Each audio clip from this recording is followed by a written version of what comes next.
Salut, salut. Ça fait bizarre, je voulais tester de faire une petite vidéo sans casque. Sans casque, mais je ne m'entends pas parler du coup. Je n'entends rien en fait. Du coup, j'ai vraiment l'impression de pas faire de bruit. Ça change tout le côté ASMR finalement. Faudrait peut-être que je m'achète des écouteurs filaires du coup. Comme les autres quoi. Un jour peut-être, un jour peut-être. Du coup pour cette vidéo, petite vidéo test. En fait à la base, je voulais lire des histoires que j'avais trouvées dans un recueil. J'espère que le frigo ne fait pas trop de bruit, normalement ça devrait aller. Mon PC en tout cas, très calme aujourd'hui. Ok. Donc à la base je voulais lire des vidéos, n'importe quoi. À la base je voulais lire des histoires dans un recueil d'histoires quoi. Celui que j'avais commencé la dernière fois. Mais il s'avère que je filme avec mon téléphone maintenant. Du coup je ne peux pas lire. Je ne peux pas lire en fait. Je peux pas lire en même temps.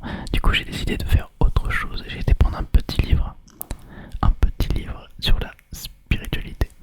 Enfin, le livre est très spirituel en lui-même, mais ça va, c'est sur la vie quoi, sur la vie, les gens, c'est sur nous, l'humanité globalement, et sur un peu tout le reste. Voilà, je vous dirai le titre à la fin, à la fin de la vidéo. Du coup, petite vidéo test, je vais vous lire ça, je vais sélectionner des passages au hasard total dans le livre et on va voir ce que ça donne. J'espère que ça va être intéressant ou dans tous les cas apaisant, apaisant.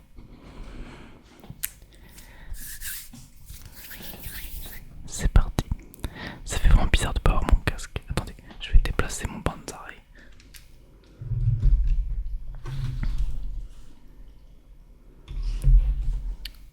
Voilà. Ouais, du coup, j'enchaîne plusieurs vidéos à la suite. Car j'aimerais bien prendre un petit peu d'avance pour maintenir un bon rythme. Surtout que je pars une semaine, comme je l'ai dit dans la vidéo. Oh, incroyable. J'avais totalement oublié. Ceci, mes amis. Ceci est un petit origami qui m'a été donné par un... En gros, c'était une classe quand j'étais au Japon et que je visitais un château, je ne sais plus le nom. En gros, il y avait une classe de petits primaires, je pense, japonais. Et du coup, ils venaient parler à des étrangers pour parler anglais, parce que c'était une classe d'anglais. Et du coup, les profs venaient nous parler en anglais et nous poser des questions. Juste, quel est ton plat préféré, d'où viens-tu? Des questions banales, quoi. Et à la fin, ils ont donné ce petit origami que j'avais mis dans le livre, que j'avais emmené là-bas d'ailleurs. J'ai mis dans le livre parce que je pensais qu'il allait pas s'abîmer et j'ai eu raison, je voulais pas qu'il s'abîme. Mais je l'avais totalement oublié. J'avais totalement oublié de l'enlever. Donc bon. Voilà, que de souvenirs. Que de souvenirs. C'était il y a pas si longtemps, mais qu'est-ce que c'était incroyable. Je suis parti un mois au Japon en novembre, c'était fou. Voilà, mais ce n'est pas le sujet de cette vidéo. Alors je sélectionne un texte au hasard, au hasard, au hasard, au hasard. Et attends, je vais même essayer de faire mieux. Texte au hasard. Et le but, c'est que ça te parle. Si tu tombes sur cette vidéo, c'est que ça va te parler, ok? Ou pas. Ou pas en fait. Ou pas du tout. Ok, non, en gros, si ça te parle, tant mieux. Si ça te parle pas, tant pis. Au pire, ça reste une vidéo ASMR. Mais du coup, je vais prendre un texte au hasard et on va voir. Mais si tu tombes sur cette vidéo, peut-être qu'il y a des chances que ça te parle.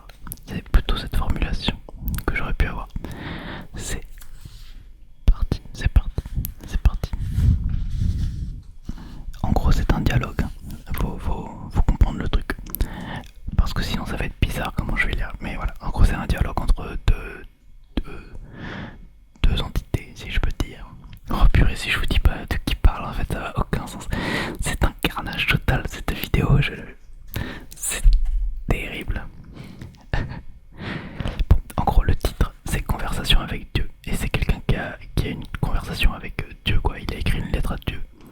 Et tout le principe du bouquin, c'est que Dieu lui a répondu. Et du coup, il parle d'absolument plein de trucs. Voilà, bon, j'ai spoil. Donc, voilà, en fait, ce qui est archi intéressant, on me l'a offert à Noël, un Noël il y a quelques années. Et ce qui est archi intéressant, c'est qu'en fait, t'as beau y croire ou pas, bah ça change rien en fait. c'est assez bien fait pour ça. Ça te balance pas des idées, ce n'est pas la Bible par exemple. C'est juste pas, ça te dit des trucs et après t'en fais ce que tu veux quoi. Et ça j'aime bien, de base, que ce soit pour ça ou pour n'importe quoi. Alors, pourquoi voudrais-je te nier ou même me nier moi? Parce que tu as peur et parce que mes promesses sont trop belles pour être vraies. Parce que tu ne peux pas accepter la vérité la plus merveilleuse. Et alors, tu dois te résigner à une spiritualité qui enseigne la peur, la dépendance et l'intolérance, plutôt que l'amour, le pouvoir et l'acceptation. Tu es rempli de peur et ta plus grande peur est que ma plus grande promesse soit le plus grand mensonge de ta vie. Tu crées donc le plus grand fantasme possible pour te défendre de cela. Tu prétends que toute promesse qui te donne le pouvoir et te garantit l'amour de Dieu est la fausse promesse du diable. Dieu ne fera jamais une telle promesse, te dis-tu. Seul le diable la ferait, pour te tenter de nier la véritable identité de Dieu. Celle simplement qui effraie, juge, est jalouse, se venge et punit. Ah oui, celle simplement qui effraie, juge, est jalouse, se venge et punit. Même si cette description convient mieux à celle du diable, s'il existait, tu as assigné à Dieu des caractéristiques diaboliques afin de te convaincre de ne pas accepter les promesses divines de ton Créateur ou les qualités divines du soi. Tel est le pouvoir de la peur. Ok. Premier passage. Ça va dans le vif du sujet là, on va pas se mentir. Ok. Le truc d'après c'est sympa, ça parle des lois. Personnellement j'aime bien. Alors, j'essaie d'abandonner ma peur. Me parlerais-tu encore davantage des lois? Bon, il y a du texte qui a été coupé, mais bon. La première loi, c'est ce que tu peux être, faire. Purée. La première loi, c'est que tu peux être, faire et avoir tout ce que tu imagines. La deuxième loi, c'est que tu attires ce que tu crains. Et ça, je trouve ça terriblement vrai.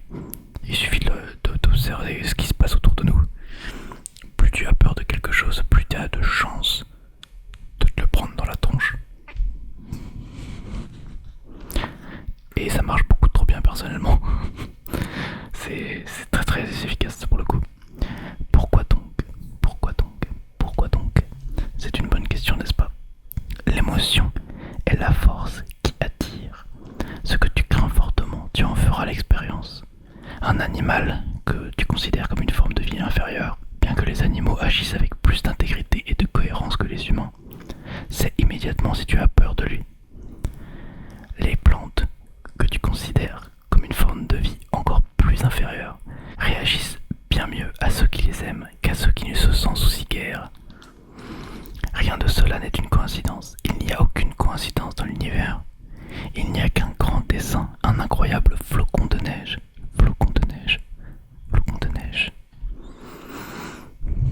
L'émotion est de l'énergie en mouvement. Quand tu fais bouger de l'énergie, tu crées un effet.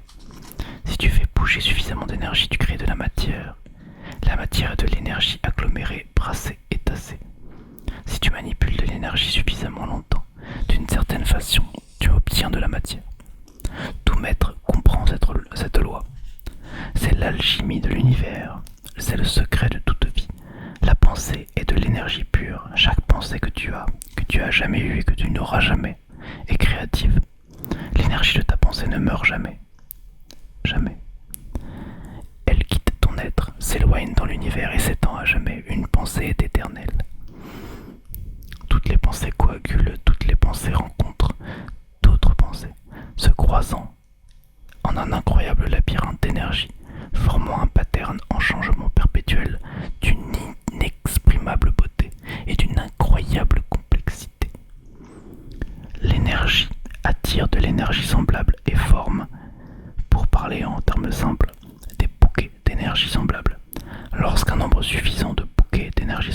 croisent, se rencontrent, ils collent les uns aux autres pour utiliser un autre terme simple.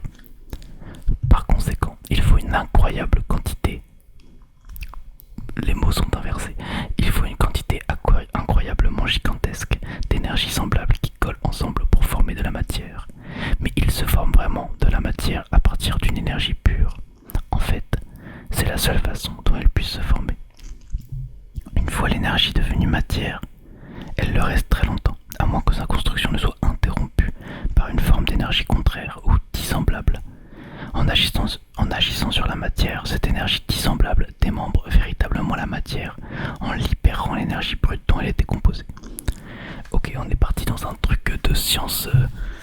Ouais, c'est assez long ce passage.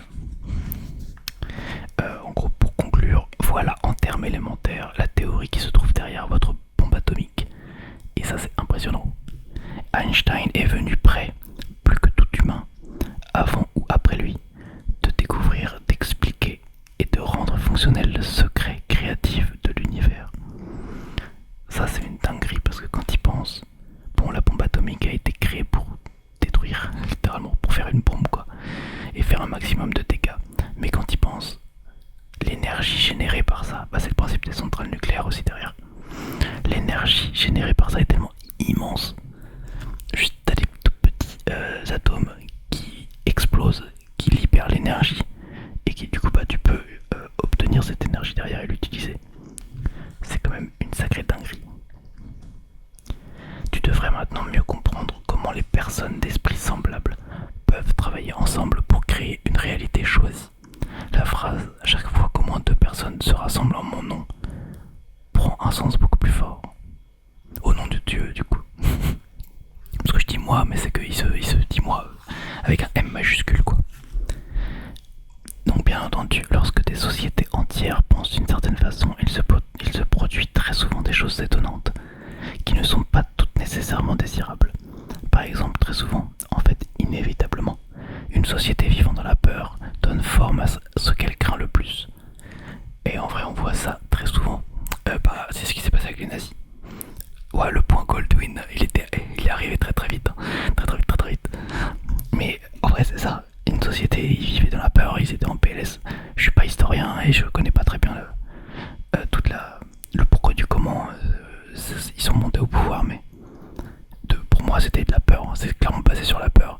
Et ils ont agi de manière extrême pour contrer ça. Et ça a créé un truc encore pire que ce qu'il y avait à la base, quoi. Enfin, et je pense qu'on peut avoir pas mal d'exemples en vérité. C'est peut-être ce qui se passe actuellement en France d'ailleurs. Mais bon, on va pas partir dans ces débats là, on n'est pas là pour ça. Du coup, je vais prendre un autre passage. Là on est parti dans un truc, je pensais que ça allait être un peu plus léger.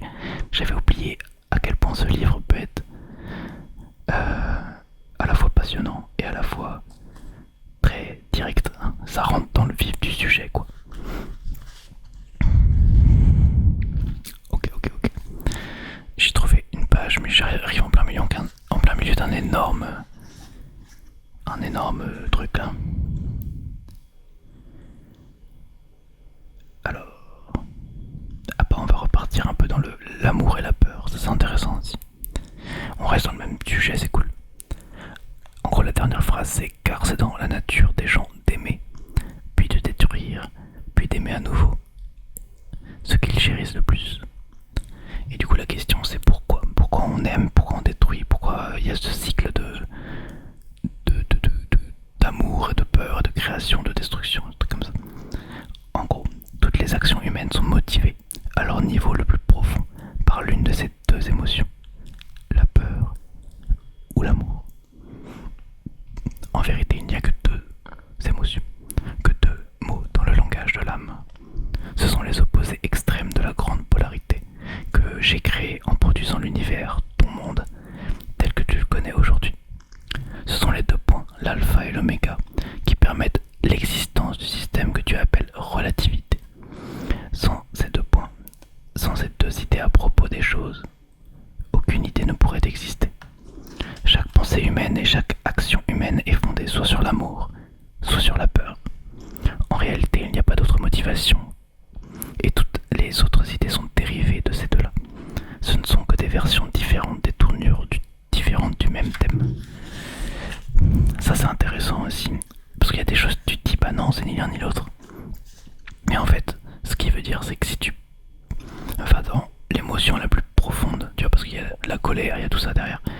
Mais la colère est basée sur une peur. Et après, et la peur elle-même, la haine elle-même est basée sur une peur qui elle-même est basée sur l'amour. C'est ça qui est ouf. La haine et l'amour sont tellement liés. Enfin bref, je continue. Pense-y bien et tu verras que c'est vrai. C'est ce que j'ai appelé la pensée racine. C'est une pensée soit d'amour, soit de peur. C'est la pensée derrière la pensée, derrière la pensée. C'est la première pensée. C'est la force première, c'est l'énergie brute qui propulse le moteur de l'expérience humaine. Voilà comment le comportement humain produit, enchaîne la reprise des mêmes expériences. Voilà pourquoi les humains aiment, détruisent, puis aiment à nouveau. Toujours ce balancement d'une émotion à l'autre. L'amour parraine la peur, qui parraine l'amour, qui parraine la peur. C'est fou quand même. Quand même.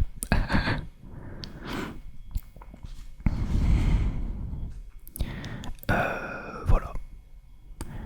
Ah, s'il y a une phrase en dessous qui est intéressante. Ainsi, au moment où tu promets ton plus grand amour, tu accueilles ta plus grande peur. Car aussitôt, après avoir dit je t'aime, tu t'inquiètes de ce que cet amour ne te soit retourné. Et s'il l'est, tu te mets aussitôt à t'inquiéter de perdre l'amour que tu viens de trouver. Ainsi, toute action devient réaction pour te défendre contre la perte, même lorsque tu cherches à te défendre contre la perte de Dieu. Et B, c'est vrai que toutes les relations, enfin une grande partie des relations sont basées un peu là-dessus. Tu aimes quelqu'un au départ, avant même qu'il y ait une relation, t'as très très peur que la personne ne t'aime pas en retour. Et même si tu te lances et tout, et que ça crée quelque chose, bah tu vas avoir peur qu'elle ne t'aime plus, ou alors qu'elle ne t'aime pas assez, ou que toi tu ne l'aimes plus. Des fois t'as même peur que toi-même tu ne l'aimes plus. Et ça crée tellement de trucs, ça crée de la jalousie, ça crée la violence, enfin tous ces trucs là quoi. Alors dernier petit passage, j'aime bien moi. J'aime bien lire ça en vrai, vous me direz. Dites-moi franchement si ça vous plaît ou pas. Si vous êtes intrigué, je pourrais vous lire plus de passages ou peut-être faire une vidéo un peu mieux faite. Parce que le début était quand même chaotique. Voilà. Ah ok, ça c'est intéressant. La vérité de ton expérience. En gros il dit, c'est bien car je ne crois pas que j'obtiendrai tout ce que je demande. Jusqu'ici ma vie n'en témoigne pas. En fait, j'obtiens rarement ce que je demande. Lorsque cela arrive, j'estime avoir une chance d'en faire. Ce choix de terme est intéressant. Tu as une alternative, il me semble. Dans ta vie, tu peux avoir soit une chance d'en faire, soit une chance divine. Mais bien sûr, je n'interférerai jamais dans tes décisions. Je te dis ceci. Tu obtiens toujours ce que tu crées et tu es toujours en train de créer. Je ne fais pas de jugement sur les créations que tu fais apparaître. Je ne fais que te donner le pouvoir nécessaire pour en faire apparaître davantage. De plus en plus. Si tu n'aimes pas ce que tu viens de créer, choisis à nouveau. Ma tâche en tant que Dieu est de toujours te donner cette occasion. Alors tu me dis que tu n'as pas toujours obtenu ce que tu voulais, mais je peux te dire que tu as toujours obtenu ce que tu as provoqué. Ta vie est toujours le résultat de tes pensées à son égard, y compris la pensée évidemment créative selon laquelle tu obtiens rarement ce que tu choisis. Ça part dans des directions. C'est fou. Alors, dans ce cas présent, tu te considères comme la victime d'une situation, soit la perte de ton emploi. Mais en vérité, tu avais cessé de choisir cet emploi. Tu avais cessé de te lever enthousiaste le matin. Tu avais commencé à te lever avec appréhension. Tu avais cessé de te sentir heureux de ton travail. Tu avais commencé à éprouver du ressentiment. Tu avais même commencé à imaginer de faire autre chose. Tu crois que ces choses ne veulent rien dire. Tu comprends mal ton pouvoir. Je le dis ceci.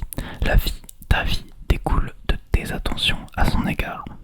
Alors quelle est ton attention à présent? Démontrer ta théorie selon laquelle la vie t'apporte rarement ce que tu choisis.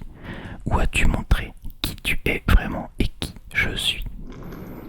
Je me sens déçu, puni, gêné, dit le narrateur.